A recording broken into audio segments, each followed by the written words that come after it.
Hello everyone and welcome. In today's video here, I'm going to go over a couple of really quick and simple recipes that you can use during this season of fall or early winter. So here where I live, it's starting to get a little bit cooler, and so I need to change my diet in order to really support me through the transition into the colder months. And I'll talk a little bit more about the energetics as we get cooking. To begin though, I've got 4 cups of water in my pot here, just heating up, and I'm gonna bring that water up to a boil. You're welcome to cook alongside with me, so I'll just cover all of the ingredients that you'll need and then you can get your stuff and be prepared. So today I'm going to make a warming winter chai, and then I'll also make a stewed fruit recipe that goes along with like a morning breakfast cereal. And it has a couple specific ingredients that are specific for this time of year, for fall and winter.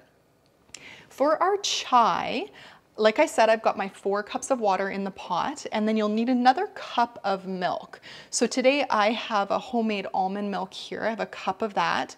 You're welcome to use a store-bought nut milk or oat milk. You could also use an organic whole dairy milk for this recipe.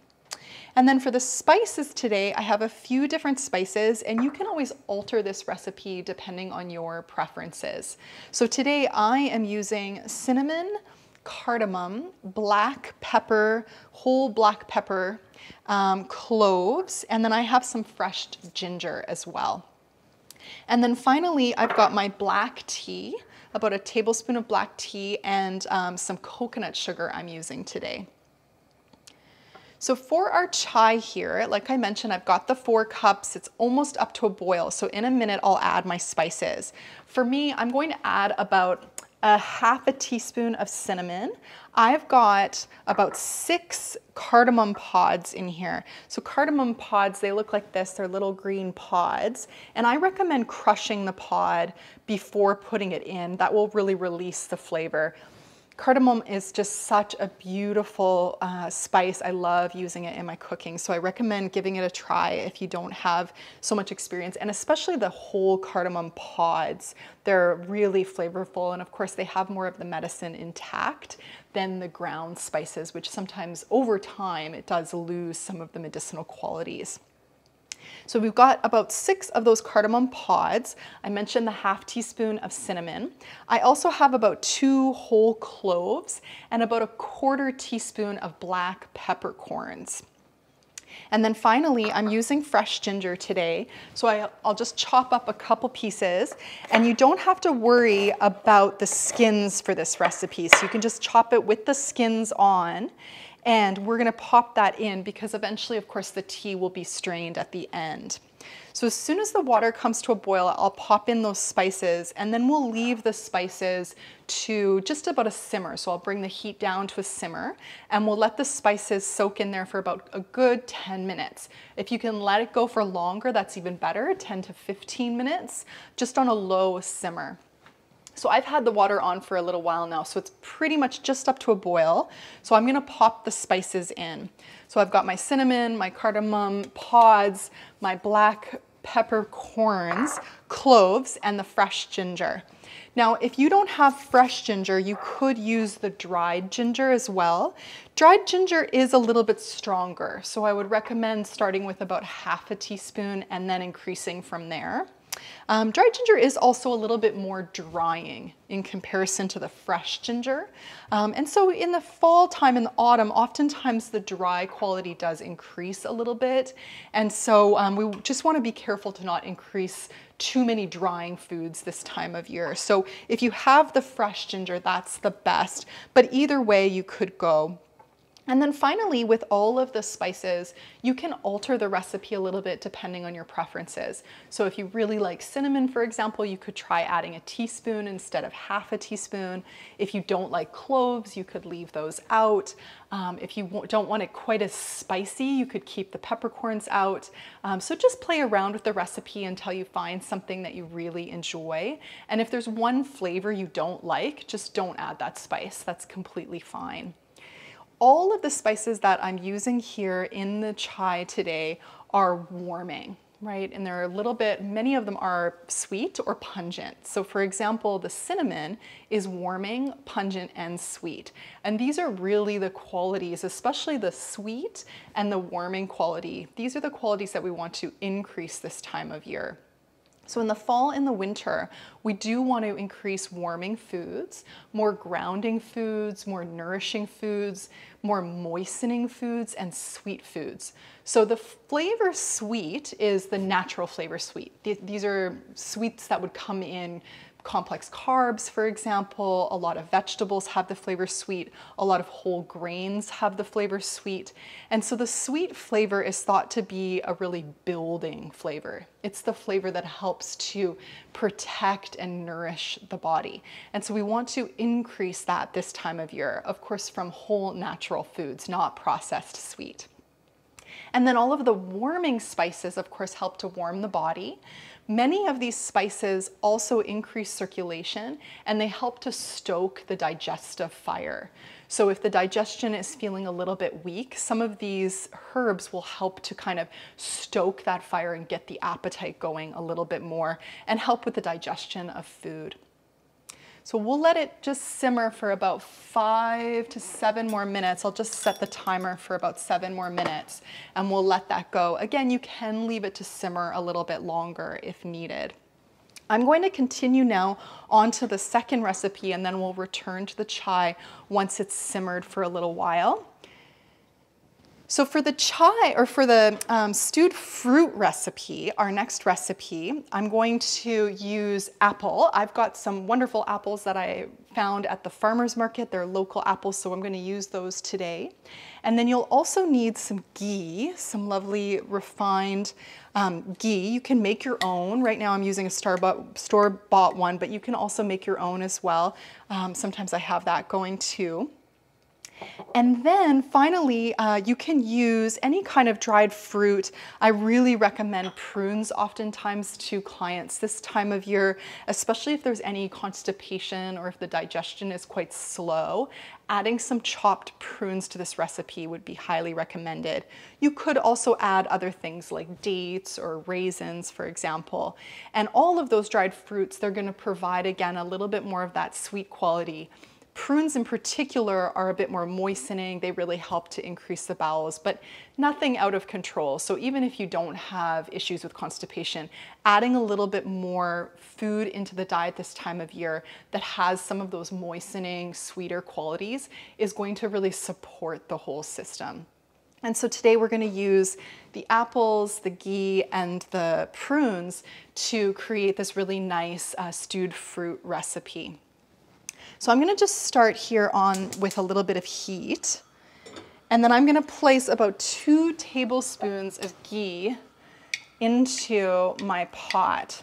Now I will recommend that you try ghee out as long as you're, eating animal products. If you're vegan, of course, you won't be able to use the ghee.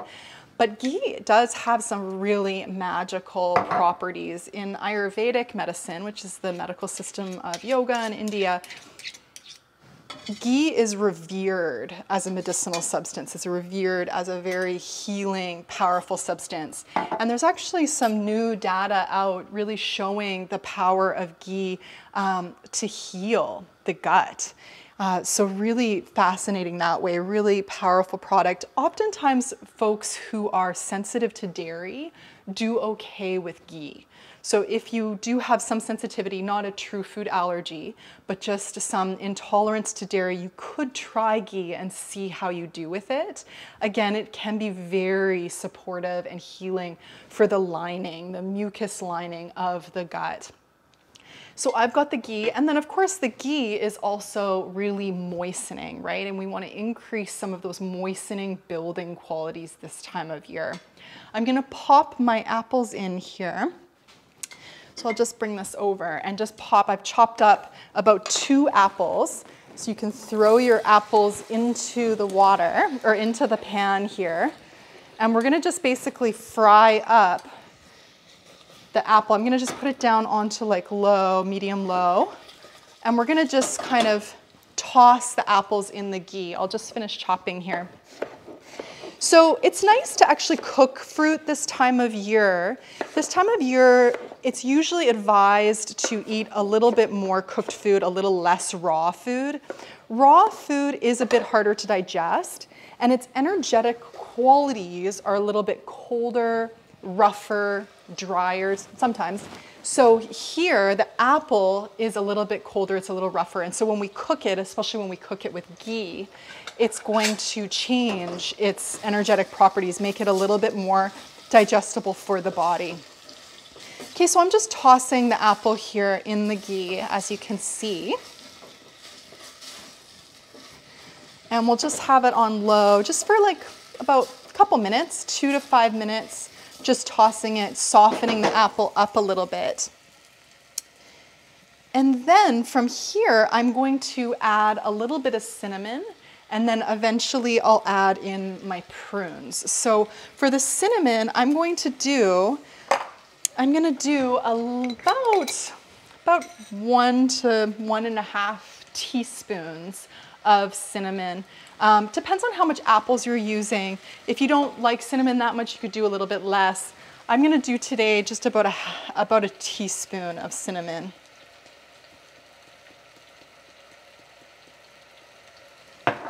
Maybe just a little less than a teaspoon. Okay, so teaspoon of cinnamon in there. And then I'm gonna also throw in my prunes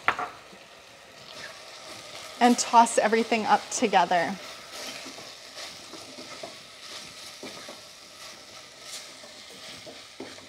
It's also nice at this point to add just a touch of water into the stewed fruit. So I'll do that. Okay, so just a touch of water there, and that's going to really help to cook the apples a little and make it a little bit more, like a little softer. Now this mix here, like I mentioned, with the addition of the ghee, it provides a little bit more of that fatty quality to the dish. So I oftentimes recommend this recipe to clients as a morning meal, especially if, again, the digestion is not that strong. And really at this time of year, most people tend to need to move a little bit more towards a cooked breakfast. So I usually recommend this with like a cooked grain. So having it with a cooked steel cut oats, for example, is usually really nice. Oats have the energetic quality of being a little bit more moistening, especially if they're cooked for a bit longer time with more water. So this time of year, you could cook your oats in the morning, steel cut oats. You could cook them with a little bit more water for a little bit longer. That helps to increase that moistening quality instead of, counteracting the dryness. And then of course, oats are also very building and nourishing for the body. And then on top of that, we would add this stewed fruit mix. So I'm just giving it a good stir. You want to just kind of keep your eye on it, of course, and keep the heat nice and low. And then again, by cooking the apples, we change its quality a little bit. It becomes easier to digest, softer. Of course, everything I've added here does have a sweet quality as well, so that building quality is added to the dish. And then I would just pop that onto the cooked grains. Just gonna keep that on low. We're gonna take a look at our chai really quickly. So it's looking good. And we have just about a minute left. So this is a good point now. It's just been on, there's the timer. It's just been on a little bit of a simmer here. And then finally, for our final step here is I'm going to add my milk. So I'm gonna add a cup of my almond milk here. Now, if you're using a whole dairy milk, you can bring this right back up to a boil at this point. Because I'm using a nut milk, I'm not gonna bring it up to a boil, otherwise it separates. So I'll again just simmer it a little bit. Okay, And then along with the milk, I'm gonna place my black tea and my coconut sugar. And again, you could omit both of these ingredients if you wanted. So you could just do a small amount of tea or no tea at all, or add the red rooibos at this point. I'm using coconut sugar. Some people like to add honey to their chai.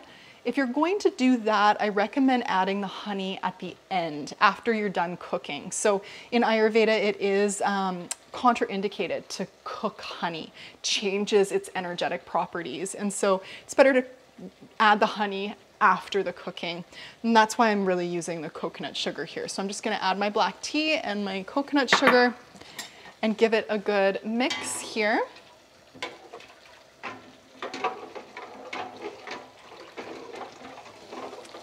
Okay, so it's looking really nice now. All of the flavors, these are definitely the flavors and the smells of fall and winter. I'm gonna give my apples a little stir. Okay, so with the chai, I've added those extra ingredients in now, the tea and the coconut sugar, and of course the milk. And I'll just leave this to simmer for about another 5 minutes or so. Once it has simmered for another 5 minutes, you could simmer it longer, like you could simmer it for maybe 10 minutes, for example. The longer you simmer it at this point with the black tea, it will increase the kind of astringency a little bit, and so you want to be careful of that, especially because that does create a little bit more dryness usually in the body. So I find 5 minutes is usually enough at the end once I've added the tea. So once that has come to a simmer for about 5 minutes, then I will strain the tea and finish off with a lovely cup of tea, add my stewed fruit to my morning oats or other breakfast cereal. So you could use a different breakfast cereal if you don't like oats. You could do, for example, a brown rice made with a little bit more water than usual and cooked for a little bit longer. And then you add a little bit of a nut milk to the brown rice or to another grain, something like quinoa, for example, and use that as a breakfast cereal. And then you add your toppings and you're good to go. You have your fall morning meal, really warming, really nourishing. So again, we're looking for those warming, grounding, moistening, and sweet qualities this time of year. Okay, so I'm just gonna pause the video here and I will transfer our chai into a cup so we can see our final product. Okay, so I've transferred my chai into my cup here using a little bit of a strainer. And then you can always just pop those herbs back into the pot if you'd like, and then they'll continue to soak in the tea. And here we are. I have my lovely chai tea to go along with my stewed fruit with ghee and prunes. And you're welcome to pop that onto a cooked grain for a lovely fall or winter meal. So thanks so much for cooking with me. I hope you enjoyed the video and I look forward to seeing you next time.